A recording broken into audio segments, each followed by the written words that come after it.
ಕಸಗೊಬ್ಬರ ತಿಂದು ಬಾಳುವ ಮರಕ್ಕೆ ಸಾಟಿ ಇಲ್ಲದ ನರನ ಬದುಕಿಗಿದು ನಾಚಿಕೆ.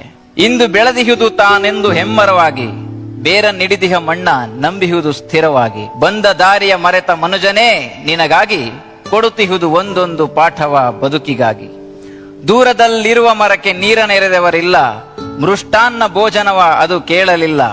ಮರಕ್ಕೆ ಮನೆಯಿಲ್ಲ, ಮಲಗಲು ನೆಲೆಯಿಲ್ಲ, ನಿಂತ ನೆಲೆಯಲ್ಲೇ ಸಂತಸವ ಬೀರುವುದು ಸಂತ ಋಷಿಗಳಿಗೂ ತನ್ನಾಶ್ರಯವ ನೀಡುವುದು. ಎಲ್ಲ ಪಡೆದಿಹ ಮನುಜ ಮರಕ್ಕೇನೂ ಕೊಡಲಿಲ್ಲ, ಏನೂ ಪಡೆಯದ ಮರವು ಕೊಡುವುದನ್ನು ಬಿಡಲಿಲ್ಲ. ಮಡದಿಗೊಂದು ಹೂವ ಮುಡಿಸಿ, ಮಗುವಿಗೊಂದು ಹಣ್ಣ ತಿನಿಸಿ, ಮನೆಗೆ ಒಂದು ತೊಲೆಯನ್ನಿಟ್ಟು ಸೂರು ಕಟ್ಟಿದ್ದು ಮರದಿಂದ, ಕೊನೆಗಡಿಗೆ ಮಾಡಿ ತಿನ್ನುವ ಅನ್ನ ಬೆಂದದ್ದೂ ಮರದಿಂದ. ಬಾಳಿನುದ್ದಕ್ಕೂ ಬಲವ ಕೊಟ್ಟ ಮರವ ನೀನು ಸುಟ್ಟು, ತಿಂದ ಋಣದಲ್ಲಿ ಸ್ವಲ್ಪ ತೀರಿಸು ಮತ್ತೆ ಗಿಡವನ್ನಿಟ್ಟು. ನೆಟ್ಟು ಬೆಳೆಸಿದರೆ ಒಂದೊಂದೂ ಮರವನ್ನ, ಸತ್ತು ಹುಟ್ಟಿದ ಮರವು ಮೆಟ್ಟಿ ಹಿಡಿಯದು ನಿನ್ನ.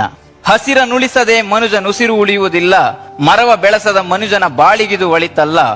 ಒಬ್ಬೊಬ್ಬರೊಂದೊಂದು ಗಿಡವ ನೆಟ್ಟರೆ ಸಾಕು, ಪರಿಸರದ ಬದುಕಿಗೆ ಕೈ ಹಿಡಿಯಬೇಕು. ಮನೆಗೊಂದು ಮರದಂತೆ, ಊರಿಗೊಂದು ವನದಂತೆ, ಆಧುನಿಕ ಬದುಕಿಗಿದು ಸಾಲದಂತೆ. ಒಬ್ಬೊಬ್ಬ ಮನುಜನಿಗೊಂದೊಂದು ಮರದಂತೆ, ಒಂದೊಂದು ಊರಿಗೊಂದು 10 ವನದಂತೆ. ಬೆಳೆಸಿದರೆ ಪರಿಸರವ ನಮಗಿಲ್ಲ ಚಿಂತೆ.